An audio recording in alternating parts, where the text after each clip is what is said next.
Good morning, welcome back to my channel GS world group Sandesh. आज हम लोग current से संबंधित प्रश्नों की व्याख्या करेंगे।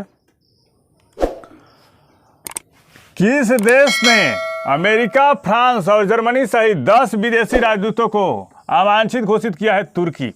कौन सा देश? तुर्की। क्यों किया? तो कौन कौन से देश के राजनयिक हैं? Netherland, Canada, Denmark, Sweden, Finland, Norway और न्यूजीलैंड के राजनयिक भी शामिल है इसमें। और तुर्की ने ऐसा क्यों किया? अंकारा में अमेरिका, फ्रांस, जर्मनी समेत 10 देशों के राजदूतों ने एक बयान जारी किया, मतलब एक संयुक्त वक्तव्य जारी किया। और वहाँ के कारोबारी हैं उस्मान कावला। कौन है? वहाँ के कारोबारी हैं उस्मान कावला के मामले के निपटारे की मांग की, जो एक अपराध के मामले में दोषी करार नहीं दिए जाने पर भी जेल में है। और जो उस्मान कावला है वो तुर्की में अभिव्यक्ति की आज़ादी और लोकतंत्र की मुहिम चलाया था। इस कारण से तुर्की ने ये बोला कि हमारे इंटरनल मामलों में आप दखलंदाजी नहीं करें, हमारे अंदरूनी मामलों में आप दखल नहीं दें। इस कारण से वहाँ के विदेश मंत्री को तुर्की के राष्ट्रपति तैयप एर्डोगान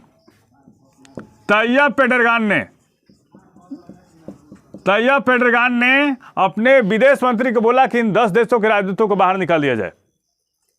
ये तुर्की की संप्रभुता के लिए तुर्की की दखलंदाजी ये लोग कर रहे हैं, इस कारण से इन लोगों को बाहर निकाल दिया जाए। और तुर्की के बारे में जान लेते हैं। तुर्की ने खलीफा के पद को कब समाप्त किया था? तुर्की ने खलीफा के पद को समाप्त किया 1924 में किया था। कब किया था? 1924 में। और तुर्की में आता तुर्क किसको कहा जाता है? आता तुर्क कहा जाता है मुस्तफ़ा कमाल पाशा को। मुस्तफ़ा कमाल पाशा को क्या कहा जाता है? आता तुर्क कहा जाता है। और तुर्की एक ऐसा देश है जो भौगोलिक दृष्टि से तुर्की एक ऐसा देश है जो भौगोलिक दृष्टि से यूरोप में भी है और एशिया में भी है। जो भौगोलिक दृष्टि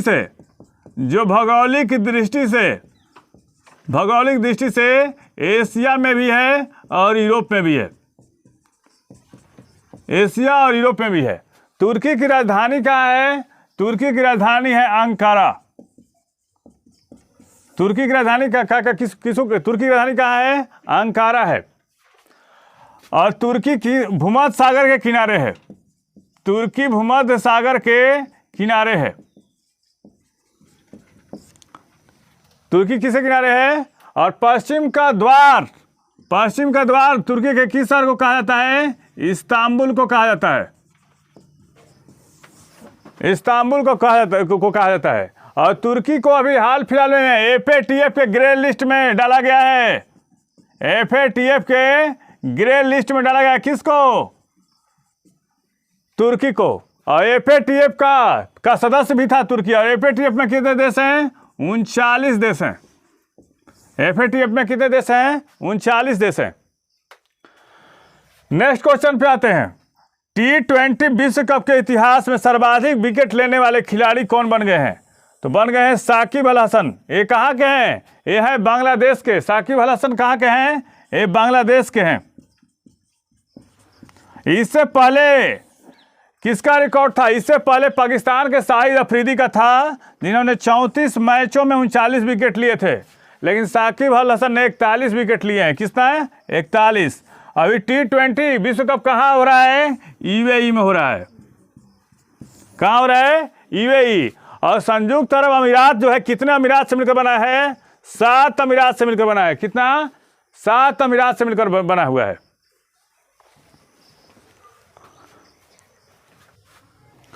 T20 विश्व कप में सबसे अधिक अर्धशतक जड़ने वाले बल्लेबाज कौन बन गए हैं? तो बन गए हैं विराट कोहली, जिन्होंने 10 अर्धशतक लगाया है। और क्रिस गेल दूसरे स्थान पे हैं। इन्होंने कितना? 9 है। और महिला जयवर्धने ये श्रीलंका के हैं, इन्होंने 7 अर्धशतक लगाया है। श्रीलंका के हैं, इन्होंने 7 अर्धशतक लगाया है। हाल ही में किस देश में अभी तख्ता पलट हुआ है? सूडान में हुआ है। सूडान 2 भागों में विभक्त हुआ था। एक उत्तरी सूडान जिसकी राजधानी खार्तूम है, और एक दक्षिणी सूडान दक्षिणी सूडान, ए जुब्बा है। उत्तरी सूडान, और सूडान के राष्ट्राध्यक्ष कौन थे? राष्ट्राध्यक्ष थे अब्दुल्ला हमदोक। कौन थे? अब्दुल्ला हमदोक। और वहाँ की सेना ने तख्ता पलट कर दिया है, इनको नजरबंद कर दिया है। और 2 सालों से एक अस्थायी सरकार का नेतृत्व किया था अब्दुल्ला हमदोक ने। अस्थायी सरकार का नेतृत्व किया था कौन? अब्दुल्ला हमदोक ने। इससे पहले सूडान के जो राष्ट्राध्यक्ष थे उमर अल बशीर, उनका भी वहाँ की सेना ने सत्ता से हटा दिया था। सूडान, यहाँ पे ब्लू नील नदी बहती है। यहाँ पे कौन सी नदी बहती है? ब्लू नील नदी बहती है। और किस महाद्वीप में है? अफ्रीका में है। कहाँ पे है? अफ्रीका में। नेक्स्ट क्वेश्चन पे आते हैं। किस देश की संसद ने नया भूमि सीमा कानून को पारित किया है? चीन। भारत के साथ सैन्य गतिरोध के बीच चीन ने नया भूमि सीमा कानून को पारित किया है। अभी चीन के साथ हम लोग का विवाद चल रहा था। अभी गलवान वैली में हुआ था, गलवान वैली और तवांग इलाकों में मतलब ये है कि चीन के जितने देशों के साथ सीमा लगती है, करीब 12 देशों के साथ सीमा समझौता कर लिया है। लेकिन 2 देश, एक भारत और भूटान के बीच अभी इसका सीमा समझौता नहीं हुआ है, जिसके कारण से ये जो सीमा कानून नया बनाया है चीन ने, इसका असर डाल सकता है भारत और चीन के द्विपक्षीय संबंधों पर।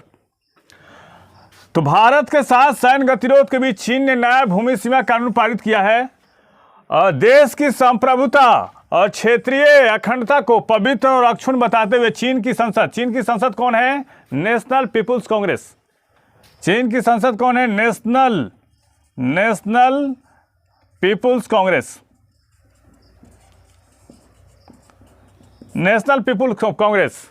ने सीमावर्ती इलाकों में संरक्षण और उपयोग को लेकर नया कानून पारित किया है। इसका असर भारत के साथ बीजिंग के सीमा विवाद पर पड़ सकता है।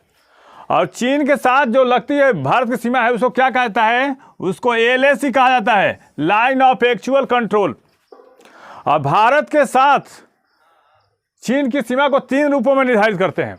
एक लद्दाख का इलाका, दूसरा में होगा उत्तराखंड और हिमाचल का इलाका, और तीसरा में देखते हैं सिक्किम और अरुणाचल का इलाका।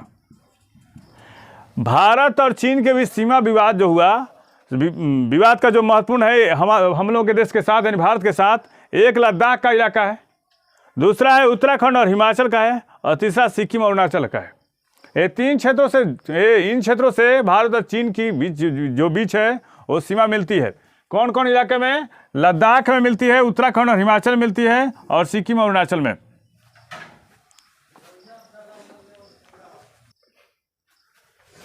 प्रधानमंत्री आत्मनिर्भर स्वास्थ्य भारत योजना की शुरुआत नरेंद्र मोदी ने कहां से किया? यहीं से वाराणसी से लॉन्च किया गया। किसको? इस योजना को कौन? प्रधानमंत्री आत्मनिर्भर स्वास्थ्य भारत योजना को वाराणसी से लॉन्च किया गया। इस योजना में क्या है? इस योजना से 5 लाख से अधिक आबादी वाले देश के सभी जिलों में क्रिटिकल केयर सुविधाएं उपलब्ध होंगी।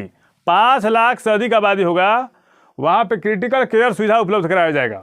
जबकि शेष जिलों को 5 लाख से अधिक आबादी वाला है, जबकि शेष जो जिला है जो 5 लाख से कम है, रेफरल सेवाओं के माध्यम से कवर किया जाएगा उनको, रेफरल सेवाओं के माध्यम से।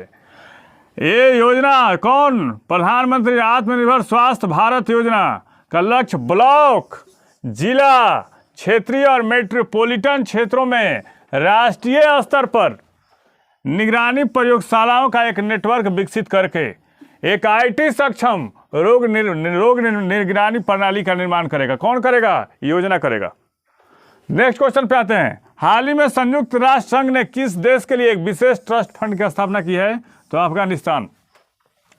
तालिबान के कब्जा होने के बाद अफगानिस्तान की स्थिति काफ़ी जर्जर हो चुकी है।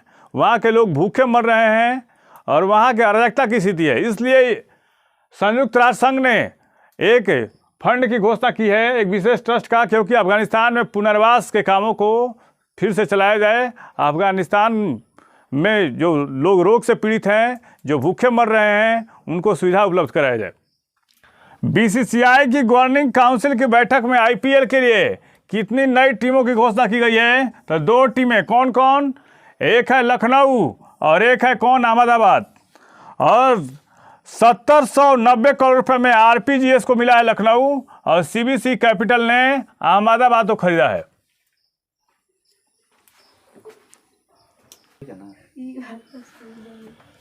फ्यूचर टेक 2021 कार्यक्रम का आयोजन किया गया। उसकी थीम क्या थी? तो भविष्य के निर्माण के लिए प्रमुख वाहन तकनीक और हम सब भरोसा करते हैं।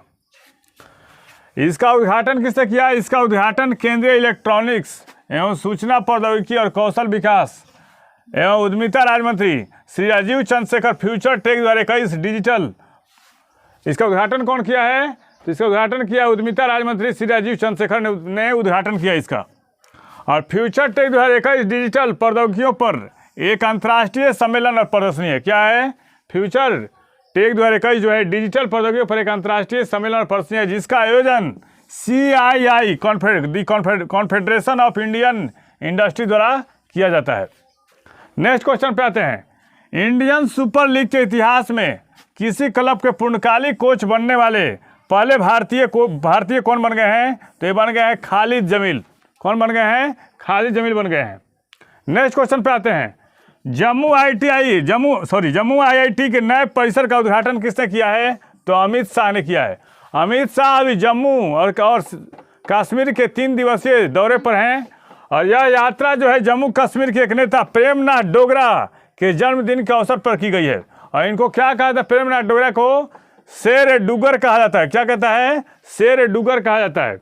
और प्रेमनाथ डोगरा ने श्यामा प्रसाद मुखर्जी के साथ मिलकर प्रजा परिषद की स्थापना की थी। किसकी स्थापना की थी? प्रजा परिषद। और श्यामा प्रसाद मुखर्जी ने जनसंघ की स्थापना कब की थी? 1951 में, जो बीजेपी का पूर्ववर्ती है, बीजेपी का पूर्ववर्ती संगठन है, जो बीजेपी का पूर्ववर्ती संगठन है।